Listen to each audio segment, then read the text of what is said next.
Allah mengangkat derajat penjual es teh Sun Haji gara-gara videonya viral luar biasa, mendapatkan respon netizen luar biasa, yakni atas ceramahnya Gus Miftah yang dianggap mengolok-olok, merendahkan, melecehkan, menghina, ngeprank terhadap penjual es teh bernama Sun Haji asal Magelang. Dan akhirnya ini juga sampai kepada presiden kita Pak Prabowo, karena notabene Gus Miftah adalah utusan presiden di bidang kerukunan agama.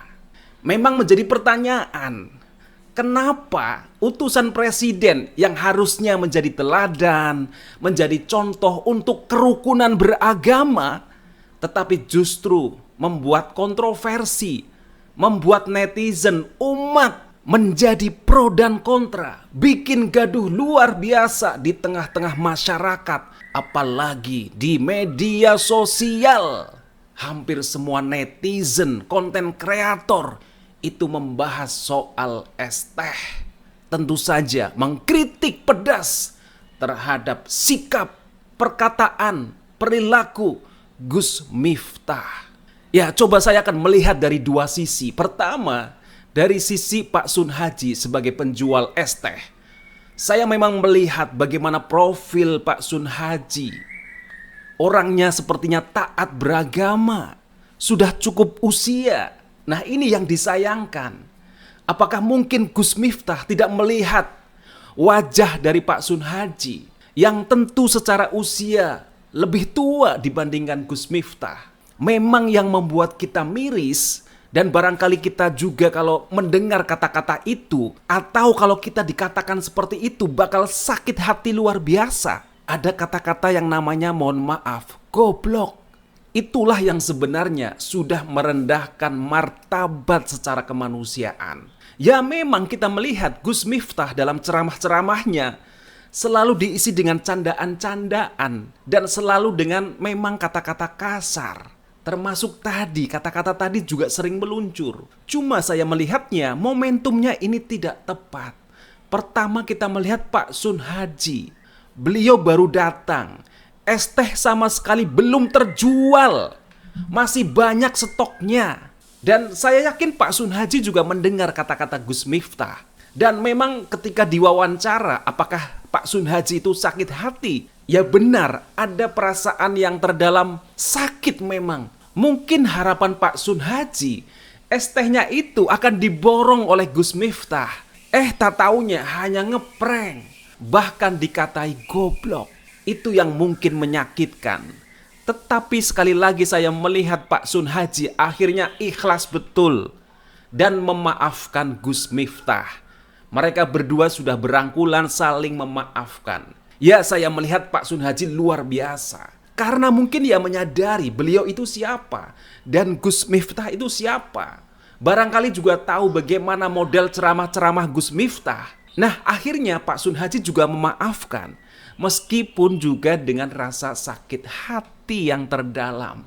Tetapi juga saya melihat barangkali Pak Sun Haji saat ini juga bersyukur luar biasa.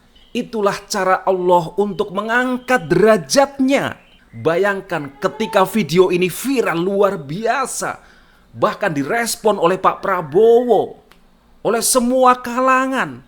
Itu berduyun-duyun, berbondong-bondong termasuk netizen. Itu berempati luar biasa, bahkan memberikan bantuan kepada Pak Sun Haji. Bantuan dana mengalir dari Pak Prabowo, dikasih modal. Kemudian juga dari beberapa pihak netizen juga memberikan bantuan.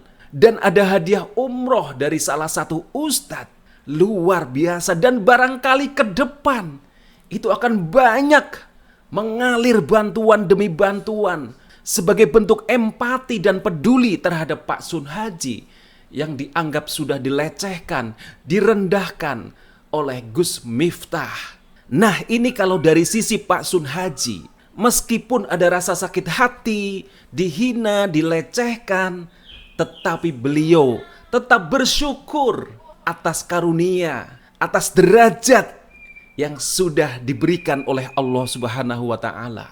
Nah, kemudian kalau dari sisi Gus Miftah, jelas ini adalah pukulan telak. Barangkali ini pelajaran, peringatan yang luar biasa kepada Gus Miftah untuk lebih hati-hati dalam berkata, hati-hati dalam bersikap, hati-hati juga dalam berperilaku.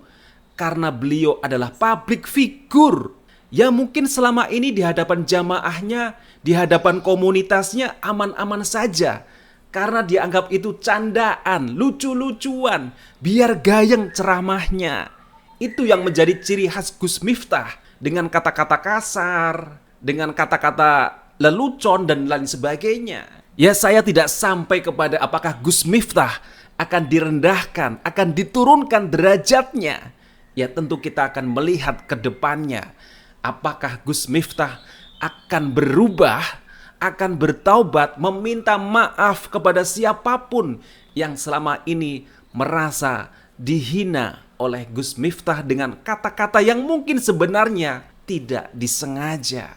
Nah, begitulah cara Allah untuk meninggikan derajat seseorang, namun di sisi lain, di saat yang sama bisa menurunkan, bisa merendahkan derajat seseorang juga dengan berbagai cara. Saya yakin atas kejadian ini, Gus Miftah bisa jadi kena mental. Barangkali ini menjadi shock terapi yang luar biasa untuk Gus Miftah, agar lebih berhati-hati dalam berkata-kata, dalam berceramah di hadapan jamaah, apalagi selalu disebarkan melalui media sosial, sehingga setiap orang itu bisa melihat, merespon, termasuk juga memberikan kritik yang pedas ketika terjadi hal-hal yang memang mengganggu secara kemanusiaan. Nah, tentu ini buat kita para netizen, ini menjadi pelajaran juga yang berharga. Mari juga kita bisa berempati kepada orang-orang yang memang terzolimi, tetapi juga kita bijak menggunakan kata-kata kita untuk tidak terlalu menyerang secara frontal yang namanya Gus Miftah. Karena setiap orang itu bisa khilaf, bisa salah, bisa terjerumus kepada perbuatan-perbuatan yang gak baik. Itu kodrat manusia. Tidak ada yang benar terus. Orang yang baik adalah ketika berbuat salah, berbuat khilaf, segera menyadari, segera bertaubat, dan merubah semuanya untuk lebih baik ke depannya. Itulah opini saya pribadi.